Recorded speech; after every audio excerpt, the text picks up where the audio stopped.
All right, so get this. Back in 2007, there was this report, and it said that, fewer Americans are reading for pleasure. Oh, Yeah, and it kind of got people freaking out. like the sky is falling, reading is dead. Exactly. Everyone's glued to their screens, right?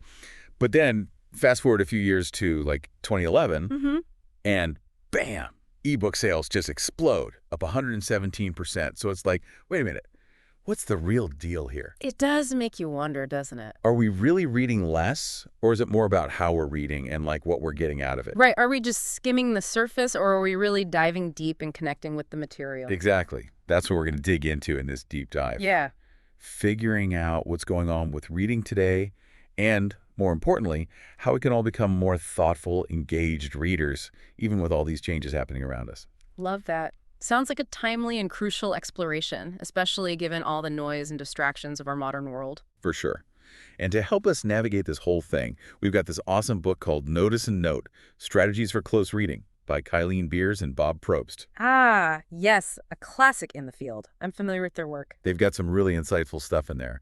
And you might think, oh, this is just for English class or for, students. Right, or for super serious literary scholars. Yeah, but honestly, the core ideas are so helpful for literally anyone who picks up a book. Doesn't matter if it's a novel or a biography or even just a long article online.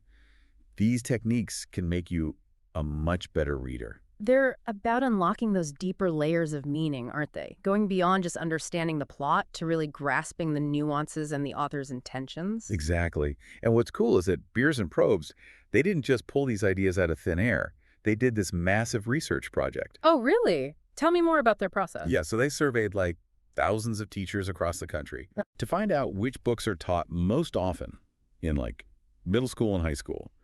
You know, think books like Among the Hidden because of Winn-Dixie for the younger grades. Sure, classics. Then in high school, you've got like To Kill a Mockingbird, The Great Gatsby, 1984. So staples, the ones that often spark those lively classroom debates. Totally.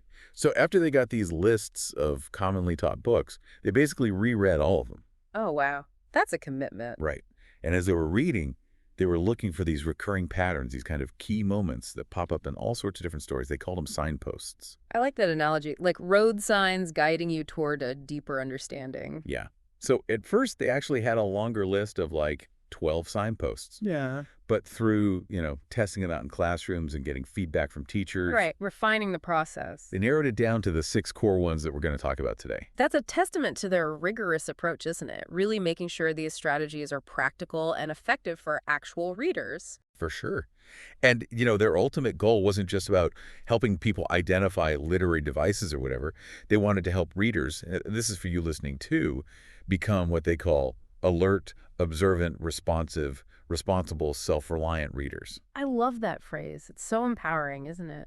It is. It's like they want you to be able to like pick up any book Uh-huh. and instantly be able to zero in on those crucial parts, ask your own insightful questions, and make connections between, the book itself, Yes. your own life, other stuff you've read, even like the bigger world out there. It's about making reading an active and dynamic process, not just passively absorbing words. Exactly. And it's crucial to remember that these signposts, they're not meant to box you in or replace your own interpretation. Yeah. They're more like, as they put it, a scaffold. Like they're there to support you as you build those stronger reading skills. A framework to help you build your own insights and interpretation. Exactly.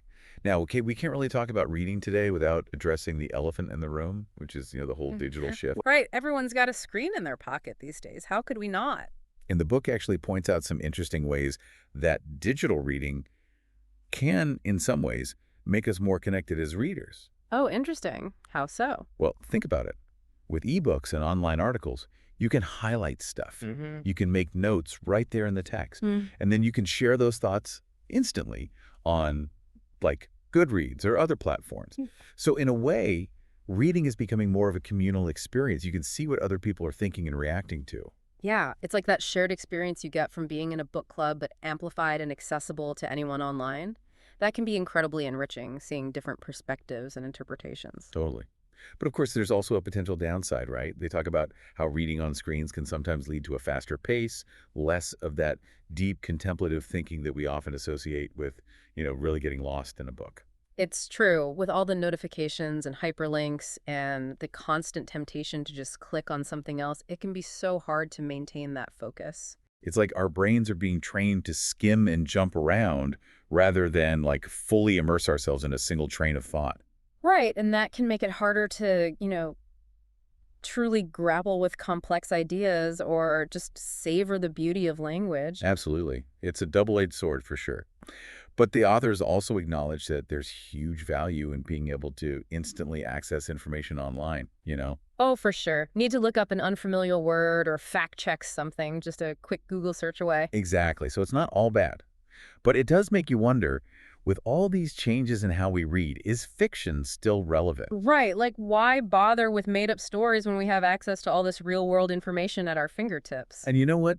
Beers and Probst, they make a really compelling argument for why fiction still matters, even in this digital age. All ears. They point to all this recent research in like psychology and how our brains work, and it turns out reading fiction isn't just a way to pass the time. It can actually like boost our social skills and make us more empathetic. Really? That's fascinating. Yeah.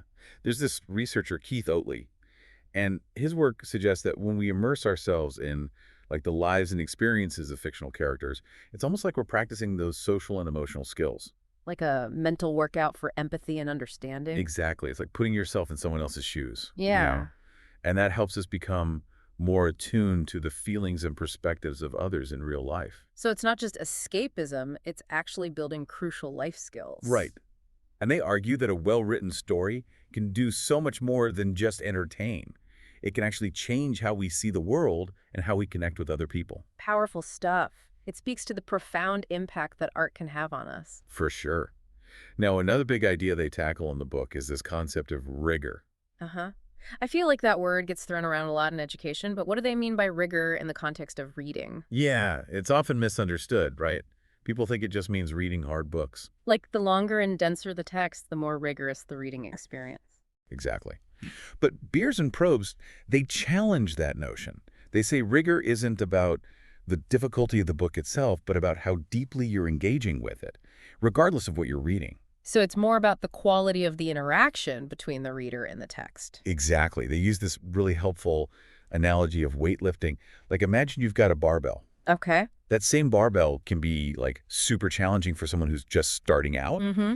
but for like a seasoned weightlifter, it might not be that difficult. Right. The weight itself doesn't change, but the rigor depends on the individual and how much effort they're putting in. Exactly. So in the same way, you could be reading a really complex, challenging book. Uh-huh. But if you're just skimming it or not really thinking about what you're reading, It's not truly rigorous. right, it's like lifting that barbell without really engaging your muscles. You're not getting the full benefit. Whereas if you're reading a seemingly simple book, but you're actively questioning, analyzing, connecting it to your own life, and really wrestling with the ideas, That's where the real rigor comes in. it's that deep engagement, that close reading, where you're not just passively absorbing the words, but actively constructing meaning. In close reading, as they define it, it's not about ignoring your own thoughts or trying to find like the one right interpretation. It's about bringing the text and you, the reader, together in a meaningful way. It's a dialogue, a conversation between you and the author. Exactly. And this idea of the reader actively participating in creating meaning, it actually goes way back to this theory called the transactional theory of reading, developed by Louise Rosenblatt. She was a literary critic and educator. I've heard of her. Wasn't she writing back in, like, the 1930s? Yeah. Her ideas were pretty groundbreaking at the time. She argued that meaning isn't just sitting there in the text waiting to be discovered. It's actually created in the transaction between the reader and the text. So everything you bring to the table as a reader, Like your background knowledge, your personal experiences, your beliefs. all of that shapes how you understand and interpret what you're reading. It's like each reader brings their own unique lens to the text, which creates a slightly different version of the story. Right. And they use this great example in the book to illustrate this point. It's a poem by Theodore Roethke called My Papa's Waltz. Interesting choice. So if you read this poem and you had a really positive, loving relationship with your father, you might interpret it as like this sweet, playful memory, even if the waltz is a little bit rough around the edges. Like a nostalgic, even joyful recollection. But then someone else could read that same poem. Uh-huh. And if they had like a difficult or even abusive relationship with their father, they might interpret those same words as like scary or unsettling. Right. It would evoke completely different emotions and associations. So the text itself hasn't changed, but the meaning that each reader creates is totally different based on their own individual experiences. Which means that even though we might be reading the same words, we're not necessarily experiencing the same story. Exactly. And Rosenblatt, she has this famous quote where she says that without a reader, the words on a page are merely ink spots on paper. I love that. It really drives home the point that the reader is an active participant in creating meaning, not just a passive recipient. So rigorous reading, from this perspective, means going beyond just understanding the literal words on the page. It's about grappling with the text, questioning your own assumptions, and considering multiple perspectives. Exactly. It's about having that conversation, that back and forth between you and the author. And speaking of conversation, the book also talks about the importance of talk in the context of reading. Talk, like actually discussing what we're reading with other people. Yeah, both out loud with like a book club or a friend, Uh-huh. and even that internal dialogue we have with ourselves as we're reading. Right, like when you pause and think, wait, what just happened there? Or I wonder why the character did that. Exactly. And they distinguish between two types of talk, monologic and dialogic. Okay, break those down for me. So monologic talk is that more traditional one-way style of communication. Like think of a lecture where the teacher's imparting information and the students are mostly listening and absorbing. Mm-hmm.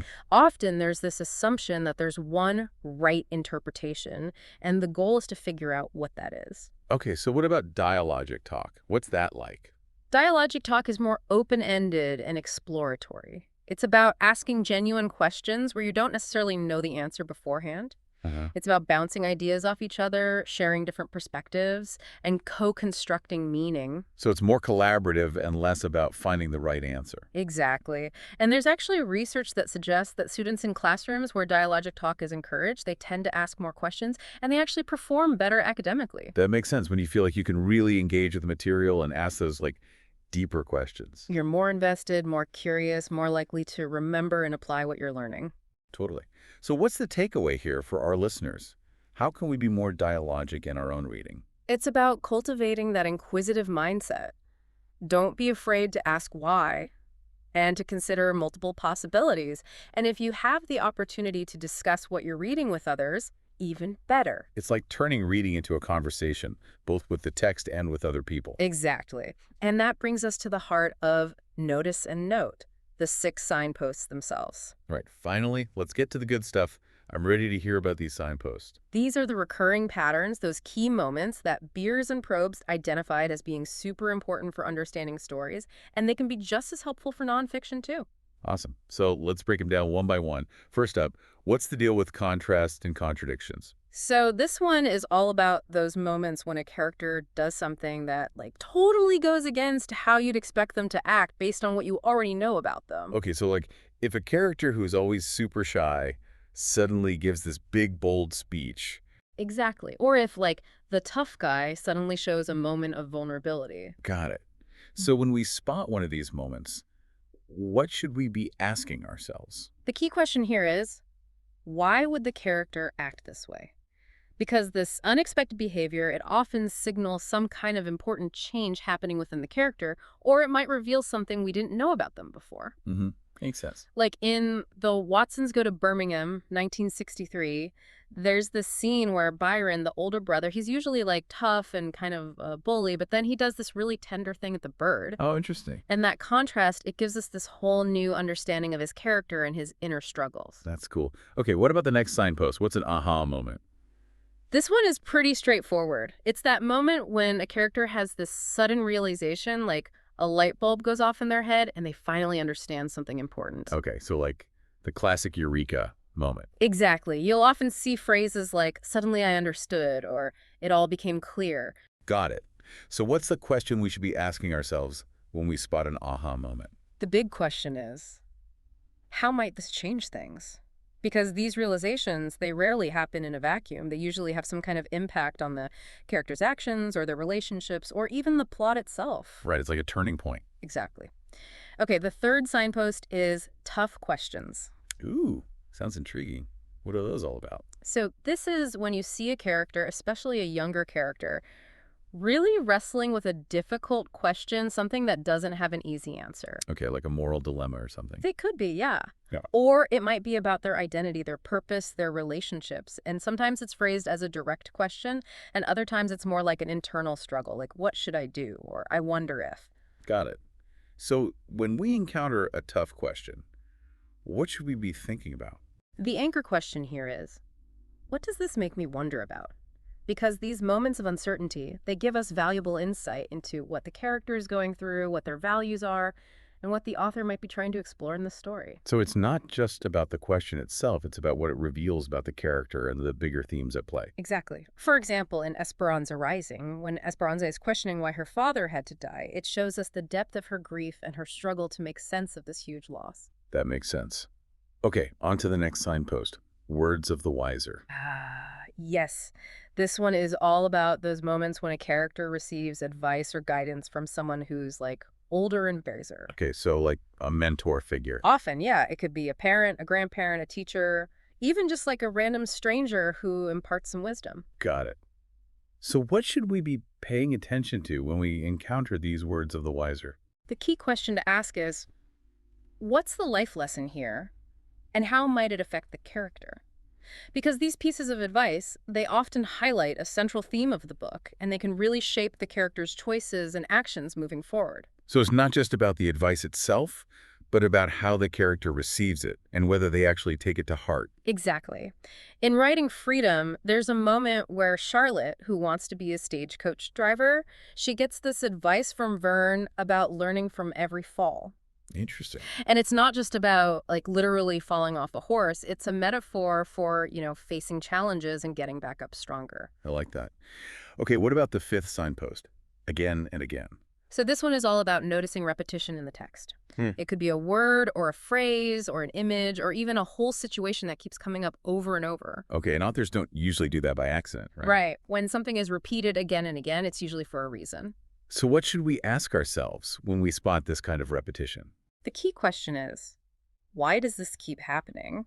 Because the repetition, it often points to something important about the character's state of mind, or a recurring conflict in the plot, or a major theme the author is exploring. So it's like those little clues that authors leave for us to pick up on? Exactly. Yeah. In Hatchet, for example, the main character, Brian, he keeps thinking about his parents' divorce and the secret that's been weighing on him, and that repetition, it highlights how much that past event is still affecting him in the present. Gotcha. Okay, last signpost. Memory moment. This one is all about those times when the story suddenly jumps back in time. Like a flashback. Exactly. It's when a character has a vivid memory of something that happened in the past. And why are these moments important? The anchor question to ask here is, why might this memory be important? Because these flashbacks, they often provide crucial background information about the character or the situation. They might reveal past traumas or explain why the character acts the way they do, or even foreshadow something that might happen later in the story. So it's like those memories are popping up for a reason. They're not just random. Exactly. They're there to give us deeper insight into the character and the story as a whole. Okay, this is all super helpful. Having those 6 signposts and their anchor questions, it's like a toolkit for becoming a more active reader. It really is. And the book also emphasizes the importance of using what they call generalizable language when we're thinking about these signposts. Generalizable language, what's that all about? So basically, instead of just memorizing specific examples like, notice when a character cries, which might not apply to every book, Right. they encourage you to think about the broader pattern, the underlying principle that the signpost represents. So, for contrasts and contradictions, the generalizable language is when authors show you a character acting in a way that contrasts with how you would expect someone to act. Okay, so it's about focusing on that bigger idea, that transferable skill, rather than just specific examples. Exactly. That way you can apply what you've learned to any book you pick up. Makes sense. So for those of us listening who are like, okay, this all sounds great, but how do I actually use this in my own reading? What's a good starting point? It's really simple. The next time you're reading a book or even just an article online, just keep these 6 signposts in the back of your mind. Okay. And as you're reading, when you notice something that feels like a contrast and contradiction, an aha moment, a tough question, words of the wiser, something happening again and again, or a memory moment, Just pause for a second. Okay, so just a quick mental pause. Exactly. And then ask yourself the anchor question that goes with that Like, signpost. why would the character act this way? Oh, Or what does this make me wonder about? exactly. You don't even have to write anything down if you don't want to. Hmm. Just that act of noticing and pausing and asking the question, it can make a huge difference in how much you get out of your reading. So you're suddenly paying attention to things you might have missed before. Right. And it helps you connect the dots, make inferences, and ultimately understand the story on a much deeper level. Awesome. And the book also talks about how it's not enough to just like label the signpost. We need to actually talk about it, right? Yes, talk is crucial, both that internal dialogue we have with ourselves as we're reading Mm. and also actually discussing what we're noticing with other people. So like if I'm in a book club, I could say, hey, I noticed a tough question on page 50. What did you guys think about that? Exactly. The authors actually share some really interesting examples of student discussions where, like, once they started noticing the signposts, their conversations became so much richer and more insightful. That makes sense. It's like those signposts give you a shared language for talking about the book in a more meaningful way. Right, and it helps you move beyond just summarizing the plot to actually analyzing the characters, the themes, the author's craft. So it's like those signposts are a starting point for deeper conversations and a deeper understanding. Exactly. Now, one question that comes up is, these signposts were identified in fiction, but can we use them when we're reading nonfiction, like history or science? That's a good question. I'd love to be able to apply these techniques to like everything I read, And you can. The core principles are absolutely transferable. really. Yeah, though you might need to tweak the anchor questions a bit to fit the context. Like in a history book, if you notice a contrast and contradiction, instead of asking, why would the character act this way? You might ask, why would this government or this society make this seemingly contradictory decision? Oh, I see. So it's the same idea, just adapted to the specific type of text. Exactly. And even in science, you can use these signposts. Like when you have that aha moment of understanding a complex concept, you can think about how that new understanding changes your perspective. That's cool. So these strategies are much more versatile than they might seem at first glance. They really are. And the authors also emphasize that, while these 6 signposts are incredibly helpful, they're not the only things to pay attention to when you're reading. Right, it's not like a checklist where you're just trying to find all 6 in every book. Exactly. It's more about developing that habit of close attention, of noticing things that stand out to you and asking yourself, why is this important? Or what does this mean? So it's like those signposts are a starting point, but they shouldn't limit our curiosity or our own unique insights as readers.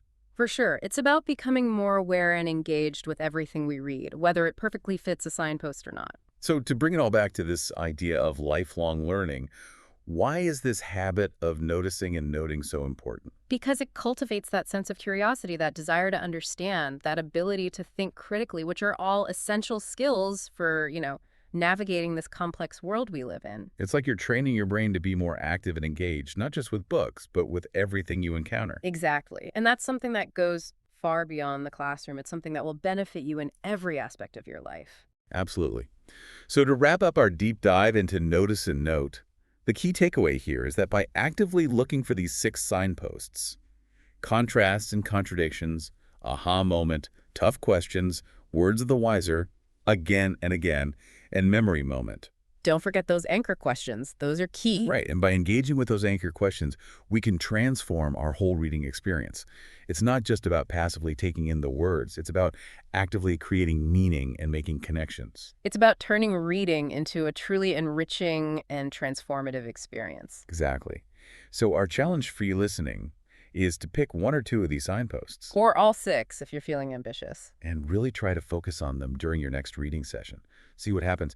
Pay attention to how your understanding of the text shifts when you're actively looking for these moments and asking those key questions. You might be surprised by how much more you discover. And here's a final thought to ponder.